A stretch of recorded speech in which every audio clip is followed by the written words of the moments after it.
प्रिय विद्यार्थियों, मैं H D Meena, associate professor, government college सिव। मैं आपको आज मानव भूगोल पेपर फर्स्ट, जो बी ए पार्ट सेकंड का पेपर है, इसमें आपको मानव भूगोल की परिभाषा, उद्देश्य एवं विकास के बारे में बताऊंगा। सबसे पहले है मानव भूगोल की परिभाषा।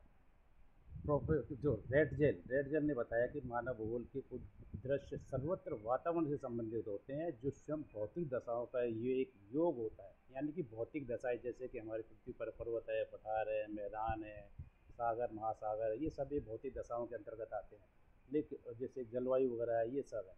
लेकिन मानव ने अपने वातावरण में अपने परिवर्तन के द्वारा, यानी कि इनमें मतलब परिवर्तन करके द्वारा इनमें सारी चीज़ को परिवर्तन कर रहा है। यानी मानव भूगोल वातावरण से संबंधित है। इसी प्रकार जैसे कुमारी सैंपल ने बताया कि मानव भूगोल अस्थायी पृथ्वी और चंचल मानव के पारस्परिक परिवर्तनशील संबंधों का अध्ययन है। यानी कि पृथ्वी अस्थायी, जैसे मैंने आपको पहले ही बताया था, लेकिन मानव अपने ज्ञान, अपनी तकनीकी, अपनी दक्षता के आधार पर इन सारी चीज़ों में परिवर्तित करके और उनमें, जैसे कि आपको पहले में परिवर्तित करता रहता है। इसलिए क्लास ने बताया है पृथ्वी और मानव के पारस्परिक संबंधों का एक नया विचार देता है, जिसमें पृथ्वी को नियंत्रित करने वाले भौतिक नियमों, पृथ्वी पर निवास करने वाले जीवों के आपसी संबंधों का अधिकांश संयुक्त ज्ञान समाविष्ट होता है। जैसे कि इसमें भी ये वही परिभाषा है, क्योंकि पृथ्वी में कुछ चीज़ें स्थायी होती हैं, कुछ, और मानव इन स्थायी चीज़ों में अपने ज्ञान के द्वारा परिवर्तित करके और इनमें अपने तकनीकी ज्ञान को या उसके द्वारा उसमें समाविष्ट करता रहता है। इस तरह जीन ब्रून्स, जो कि ब्राल डेला के शिष्य था, उन्होंने भी मानव भूगोल की परिभाषाएँ दी हैं। उन्होंने बताया कि मानव भूगोल में मानव क्रियाओं के द्वारा काम होता रहता है। हमारी पृथ्वी के तल पर एक विशेष दृश्य है। इसी प्रकार के भौतिक तथ्यों के अध्ययन को भी हम मानव भूगोल कहते हैं। यानी कि भौतिक तथ्यों के साथ साथ मानव भूगोल के भी तथ्य होते हैं, उनके अनुसार मानव अपने ज्ञान के आधार पर इनमें परिवर्तित करता रहता है। इसके बाद में सारांश में परिभाषा दी गई है।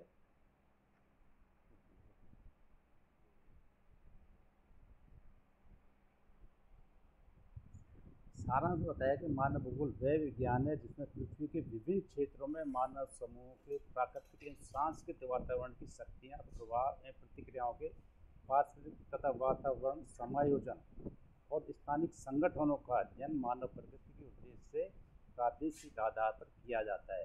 अर्थात प्राकृतिक वातावरण और सांस्कृतिक वातावरण, प्राकृतिक वातावरण की शक्तियाँ, प्रभाव, प्रक्रियाएँ ये होती हैं। इसी प्रकार मानव की शक्तियाँ हैं, प्रभाव है, प्रतिक्रियाएँ हैं, और उनका वातावरण के साथ उनका यानी भौतिक वातावरण और सांस्कृतिक वातावरण को किस प्रकार समायोजित करके मानव अपनी प्रगति कर रहा है, ये चीज़ें इसमें बताई गई हैं। अब आगे है मानव भूगोल के उद्देश्य। यानी मानव भूगोल का उद्देश्य क्या है? मानव भूगोल का उद्देश्य पृथ्वी पर विभिन्न प्रदेशों की जनसंख्या और उनके वातावरण के साधनों के प्रयोग से किए गए स्थानिक संगठनों का अध्ययन मानव प्रगति एवं मानव सुख समृद्धि के लिए किया जाना चाहिए। मुख्य उद्देश्य मानव प्रगति समृद्धि है। यानी कि मानव ने भौतिक वातावरण में परिवर्तन करके और अपने विकास के लिए अनेक कार्य किए हैं। यानी कि उसने, जैसे कि टुंड्रा जैसे प्रदेशों में जहाँ की बहुत अत्यधिक सर्दी पड़ती है या शीत है, बर्फ़ पड़ती है, लेकिन अपने ज्ञान के द्वारा, अपनी तकनीक के द्वारा वहाँ पर बर्फ़ को पिघलाकर खेतों का निर्माण किया है। वहाँ पर खनिज संसाधनों खोदने में सफल हुआ। तो ये क्या है, मानव अपनी धीरे धीरे प्रगति कर रहा है। ये सब मानव प्रगति की समृद्धि के उद्देश्य होते हैं।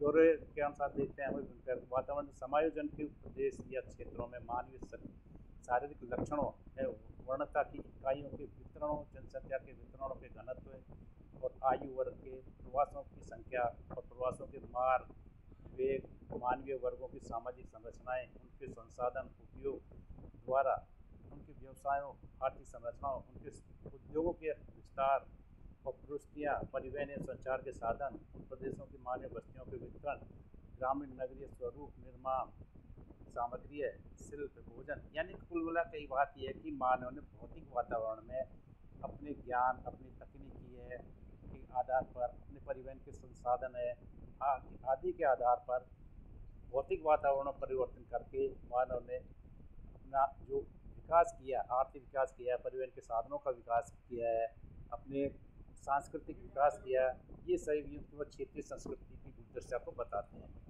मानव भूगोल में पारिस्थितिकी का अध्ययन भी वन एक प्राकृतिक वातावरण की क्रियाओं के साथ साथ सांस्कृतिक वातावरण की शक्तियाँ, तथ्य, प्रक्रियाओं के प्रभाव तथा मानव द्वारा उनके परिवर्तन का अध्ययन किया जाता है। यानी कि मानव भूगोल में मानव पारिस्थितिकी में देखते हैं कि मानव ने अपने वातावरण को किस प्रकार प्रभावित किया है। यानी कि बताते हैं परिवर्तन प्रकृति का नियम है, यानी मतलब हर चीज़ है जो परिवर्तित होती रहती है, लेकिन कुछ भौतिक तथ्य या भौतिक शक्तियाँ, भौतिक प्रक्रियाएं, उनको भी मानव ने सांस्कृतिक वातावरण के द्वारा कुछ परिवर्तन किया है उसमें, और अपना आर्थिक विकास किया, अपनी संस्कृति का विकास किया है। इस प्रकार वातावरण में क्या क्या परिवर्तन होते हैं, ये मानव समूह विभिन्न प्रकार के वातावरण समायोजन, क्षेत्र संगठन का अध्ययन किया जाता है। त्रिक संतुलन मानव और वातावरण के बीच पारस्परिक कार्यात्मक संबंध है, यानी कि मानव अपनी क्रिया प्रतिक्रियाओं के द्वारा भौतिक वातावरण में किस प्रकार परिवर्तन कर रहा है, इसके आधार पर त्रिक संतुलन के बारे में बताया गया है।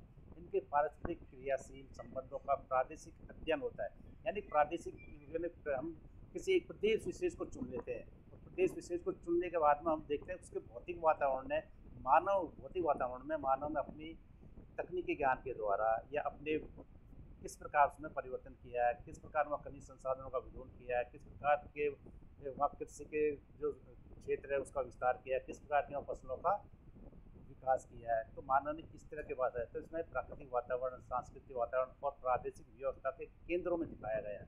यानी कि एक केंद्र विशेष को चुन लेते हैं और वहाँ के प्राकृतिक वातावरण में वहाँ के जो किस प्रकार का सांस्कृतिक वातावरण चेंज हुआ है, इसको त्रिक आधार में, जैसे कि प्राकृतिक वातावरण है, सांस्कृतिक वातावरण है, और एक है प्रादेशिक समायोजन का व्यवस्थापन, यानी मानव वर्ग। इसमें 3 सर्किल के द्वारा दिखाई गई ये चीज़ें सारी हैं। तो वातावरण के 2 पहलू होते हैं, एक तो प्राकृतिक वातावरण होता है और एक सांस्कृतिक वातावरण है। प्राकृतिक वातावरण में जैसे प्राकृतिक वातावरण में मनुष्य जीवन के क्रम और उसकी क्रियाओं को एक दूसरे के विशेष ढांचे में डाला जाता है, और उसकी जैविक आवश्यकताओं, उसके आर्थिक क्रियाकलापों, सामाजिक व्यवस्था और सांस्कृतिक प्रणाली को प्रभावित करें। यानी कि मनुष्य ने भौतिक वातावरण में अपनी सांस्कृतिक क्रियाओं व प्रतिक्रियाओं के द्वारा किस प्रकार वहाँ पर परिवर्तन किया है या उसको किस प्रकार वहाँ के वातावरण को प्रभावित किया है। मनुष्य अपने वातावरण के अनुसार अपने शरीर और कार्यों में अनुकूलन करता है, यानी कि किस प्रकार का वहाँ वातावरण है, उस वातावरण के अनुसार मनुष्य अपनी शारीरिक क्रियाओं में या अपने कार्यों में वहाँ के अनुसार वो परिवर्तित करता जाता है। जैसे अति शीत प्रदेश होते हैं तो मनुष्य वहाँ पर जो गर्म वस्त्रों का उपयोग करता है, या जहाँ गर्म क्षेत्र होते हैं तो वह कम वस्त्रों का प्रयोग करता है। तो किस प्रकार वो अनुकूल वहाँ के वातावरण किस प्रकार समायोजित होता है, किस प्रकार वहाँ के वातावरण में अनुकूलन करता है। अतः हमें समझ लेना चाहिए कि मनुष्य भौतिक तथ्य तो अवश्य है, परंतु वह वातावरण का अंग नहीं है। यानी कि मनुष्य की स्थिति केंद्र है, यानी कि जो भौतिक वातावरण है उसके अंतर्गत है मनुष्य एक केंद्रीय स्थिति में आता है। उस केंद्रीय स्थिति के चारों ओर विभिन्न प्राकृतिक सांस्कृतिक वातावरण की क्रियाएं प्रतिक्रियाएं करता रहता है। यानी कि भौतिक वातावरण में मनुष्य अपनी क्रियाओं प्रतिक्रियाओं के द्वारा विभिन्न प्रकार के वहाँ परिवर्तन करता रहता है।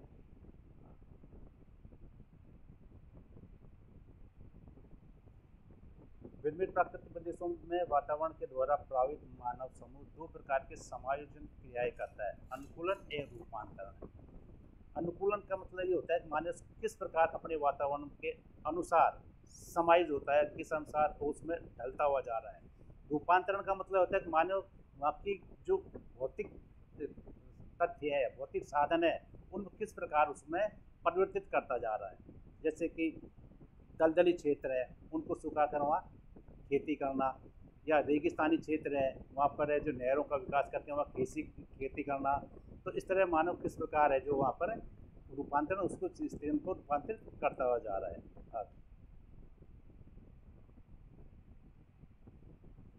सांस्कृतिक वातावरण की भी शक्तियाँ होती हैं, प्रक्रियाएँ हैं, तत्व ये होते हैं। जिस प्रकार भौतिक वातावरण की शक्ति है, प्रक्रियाएँ, तत्व ये होते हैं, इस प्रकार मानव की होती हैं। जैसे कि बहुत